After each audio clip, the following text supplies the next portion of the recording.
আসসালামু আলাইকুম। Linus dream world থেকে আপনাদের মাঝে আবার চলে আসলাম। আমি লিনা ঢাকা থেকে বলছি। আশা করব একটি লাইক দিয়ে শুরু থেকে শেষ পর্যন্ত আমার সাথে থেকে যাবেন। আর যারা আমার এই ভিডিওটি দেখছেন, আশা করছি আল্লাহর রহমতে আপনারা সবাই অনেক বেশি ভালো আছেন। আলহামদুলিল্লাহ, আমিও ভালো আছি। তো জানি না আজকের ভিডিওটি আপনাদের কাছে কেমন লাগবে, আশা করছি ভালো লাগবে। তো আজকে আমি দুপুর থেকে আপনাদের সাথে রান্নাবান্না শেয়ার করব। সকালের কোনো নাস্তা আপনাদের সাথে শেয়ার করছি না। তো এখানে কিন্তু বাসি ভাত ছিল, সেগুলো আর আমি ফেলে দিইনি। সেগুলো কিন্তু আমি ভাতের সাথে দিয়ে তারপরে কিন্তু রান্না করে ফেলবো। তো ওইদিকে কিন্তু আমি ভাতটা বসিয়ে দিয়েছি। আর এদিকে কিন্তু এই যে লাল শাক এনেছিল আপনাদের ভাইয়া, তো ওগুলো কিন্তু আমি রাত্রেই বেছে পরিষ্কার করে রেখে দিয়েছিলাম। এখন আমি ধুয়ে নিচ্ছি। তো লাল শাকটা একটু ভালোভাবে পরিষ্কার করে ধুয়ে নিচ্ছি। আজকে কিন্তু তেমন কিছু রান্না করব না, একদম সাদামাটা রান্না। লাল শাক ভাজি আর আলুর কাটলেট করব। তো আলুর কাটলেটটা কিন্তু আমার মেয়েটা অনেক পছন্দ করে। আর সেই সাথে আজকে কোনো বাজারও ছিল না, সেই জন্যই কিন্তু এই শর্টকাট রান্না। তো এদিকে কিন্তু এই যে বাসি ভাতটা কিন্তু আমি দিয়ে দিয়েছি ভাতের ভিতরে। এভাবেই কিন্তু আপনারাও রান্না করতে পারেন। আমি কিন্তু অপচয় করা পছন্দ করি না। যাই হোক, এখানে কিন্তু এখন এই যে ভাতটা আমি বৈঠা ভাত যেটা বলে সেটাই রান্না করব। অভাব থাকলে আসলে অনেক কিছু না স্যাক্রিফাইস করা লাগে। তো নিজে যেমন স্যাক্রিফাইস করতে পারি, মেয়ে তো আর পারে না। মেয়েটার এখন বাড়ন্ত শরীর, তো ওকে তো ভালো মন্দ খাওয়ানো উচিত। তো সেটা আর এখন পেরে উঠছি না। জানি না কবে এই বিপদ থেকে আমরা উদ্ধার হব। তো আমার কিন্তু অনেক সমস্যা আছে, তো এগুলো আমি আস্তে আস্তে আপনাদের সাথে শেয়ার করব। তো এদিকে কিন্তু এই যে লাল শাকটা বাছা হয়ে গিয়েছে। এখন আমি পাতিলটা ধুয়ে জায়গা মতো রেখে দিব। আসলে কি, সময়ের কাজ সময়ে করলে কোনো রকম কষ্টও হয় না, আবার ঝামেলাও হয় না। তো এদিকে কিন্তু এই যে আমি এখন লাল শাকটা বসিয়ে দিয়েছি। তবে আজকে লাল শাকটা এতটাই লবণ হয়েছিল যে লাল শাকটা খেতে খুব কষ্ট হয়েছে। তবে আমি ফেলে দিইনি, লাল শাকটা কিন্তু আমরা খেয়ে ফেলেছি।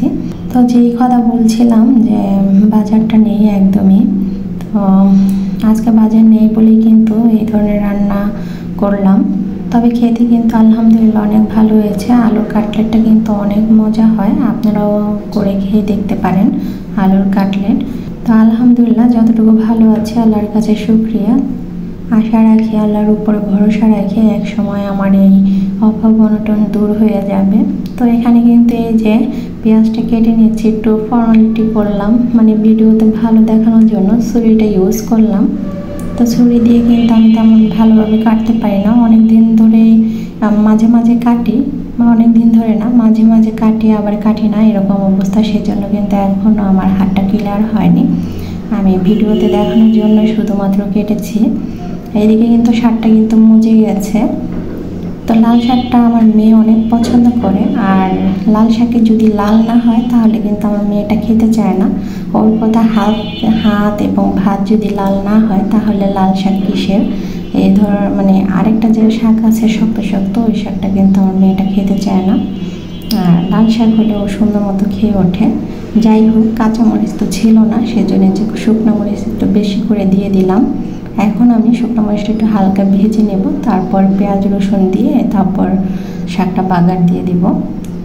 তো আমি এইভাবে শাকটা বাগার দিই। আপনারা কে কীভাবে শাক বাগার দেন অবশ্যই জানাবেন। আমি কিন্তু এই শাকটাকে অনেকবার থেতলিয়ে তারপরে কিন্তু বাগারটা দিব। অনেক জায়গায় কিন্তু শাক না থেতলিয়ে কিন্তু শাক বাগার দেয়। তো আমরা শাক থেতলিয়ে তারপরে বাগার দিই লাল শাকটা।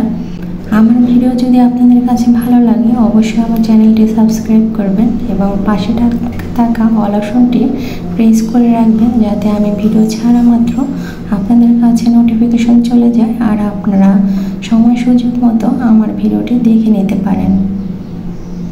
আশা করি আমাকে সাপোর্ট করবেন, যাতে আমি সামনের দিকে এগিয়ে যেতে পারি এবং আমি আমার সমস্যা থেকে পরিত্রাণ পেতে পারি। আমি আল্লাহর উপরে ভরসা করেই এই চ্যানেলটি খুলেছি। আমি আশা রাখি এক সময় আমিও সফল হব। তবে সেই সফলতা যদি আনতে পারি, সেটা আপনাদের মাধ্যমে কিন্তু আমার সফলতা আসবে। ভিডিওতে কথা বলতে গেলে কিন্তু মুখে অনেকটা জড়তা আসে, তো সবাই একটু গুছিয়ে নেবেন। এদিকে কিন্তু আমার রান্নাবান্না শেষ করে নিয়েছি। এখন আমি চুলাটা ভালোভাবে পরিষ্কার করে রান্নাঘরের মেঝেটা একটু মুছে তারপর রেখে দিব। তো স্টেপ বাই স্টেপ যদি কাজ করা হয় তাহলে কিন্তু কাজটা অনেক সহজ হয়ে যায়। যেমন আমি রান্নাবান্না শেষ করে তারপরে কিন্তু থালা বাসন ধুয়ে নিয়েছি, তারপরে আমি চুলাটা পরিষ্কার করে মেঝেটা পরিষ্কার করে নিয়েছিলাম। তো সব শেষে কিন্তু আমি টেনের জন্য মাছ বসিয়ে দিয়েছি ওই যে। তো এই পর্যন্ত যারা আমার ভিডিওটি দেখেছেন তাদেরকে জানাই অসংখ্য অসংখ্য ধন্যবাদ। আল্লাহ হাফিজ, আসসালামু আলাইকুম।